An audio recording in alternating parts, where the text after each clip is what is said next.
Hola, bienvenidos a una nueva edición de Cita de Libros en el Mostrador. En esta ocasión vamos a recordar parte de la obra del escritor y dibujante José Gay, fallecido hace ya 2 años, el 15 de junio del 2019. Un deceso lamentable que nos dejó un importante y significativo legado literario. José Gay, nacido en la ciudad de La Serena, fue periodista y ejerció su profesión fundamentalmente en medios de prensa escritos. También fue ilustrador, humorista gráfico y desarrolló una importante actividad en pintura. Su incursión en la literatura de ficción fue más bien tardía, pero no por ello menos talentosa que en otras áreas, obedeciendo a un impulso que, según testimonió en más de una entrevista, nació en los años posteriores al golpe de Estado de 1973, pero cristalizando recién décadas después, tras años de preparación, investigación y depuración de una voz narrativa propia, singular y reconocible. Entre sus títulos, la mayor parte de ellos publicados por Tajamar Editores, destacan las novelas Las manos al fuego, Los Lambton y El caso Pelo, los volúmenes de cuentos El 20 y Yo, Él, además de las novelas gráficas Capitán Garra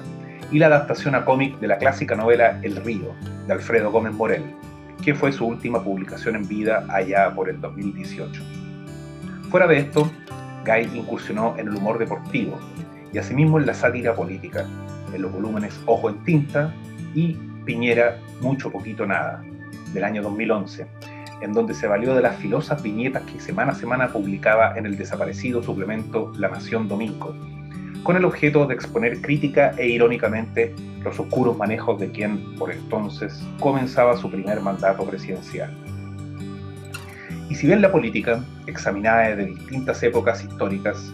fue uno de los temas que atravesaron transversalmente su obra, tanto la escrita como la gráfica,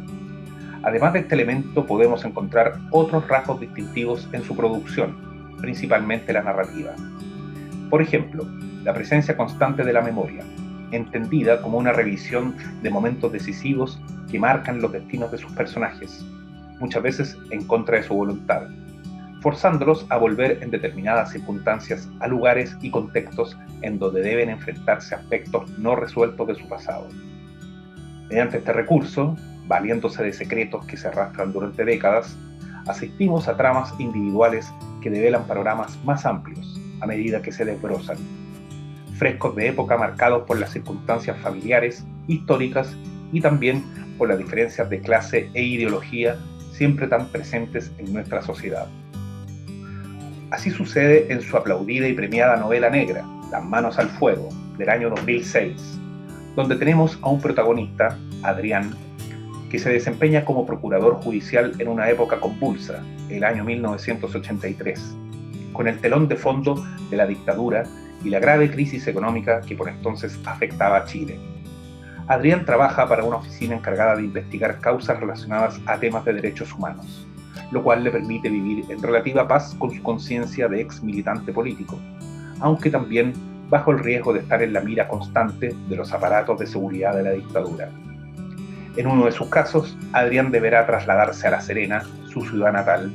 para investigar la desaparición de un empresario vinculado al Comité de Ayuda de los Presos Políticos.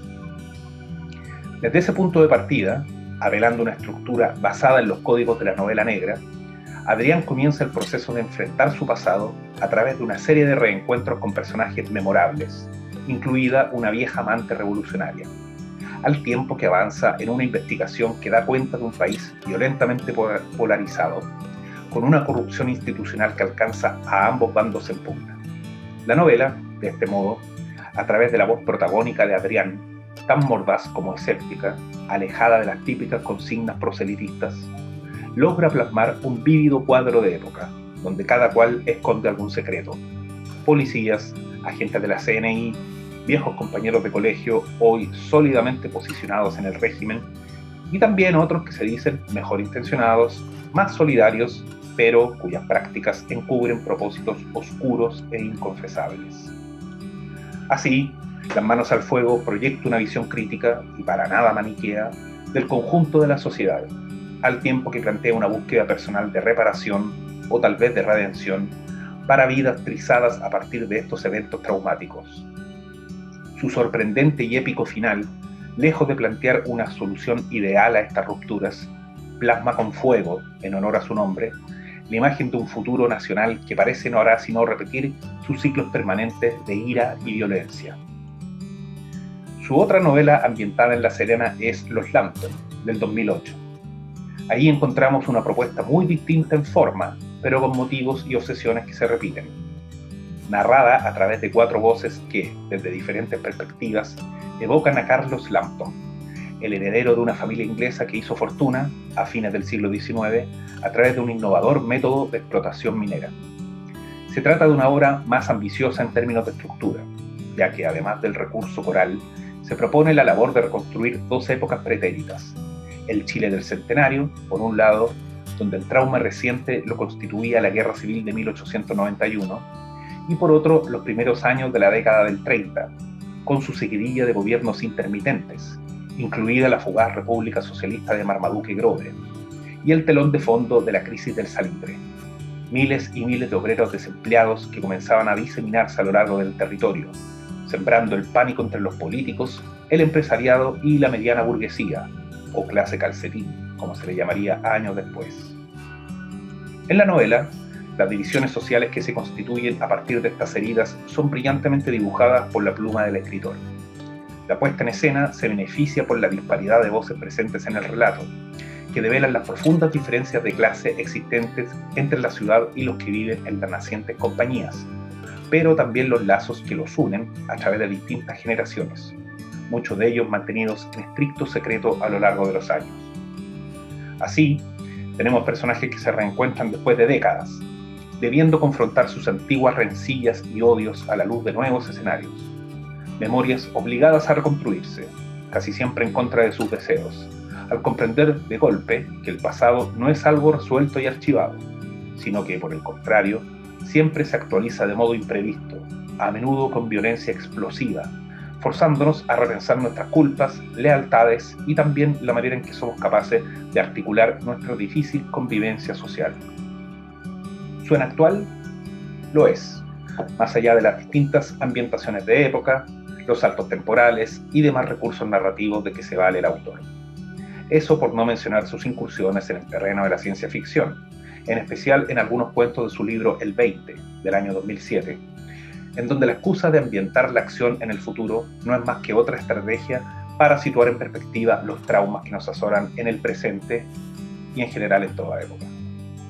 José Gay es un escritor que merece leerse y releerse, más aún en estos tiempos de angustia e incertidumbre. Su muerte nos sorprendió pocos meses antes de la revuelta de octubre de 2019 y por ende de la actual pandemia.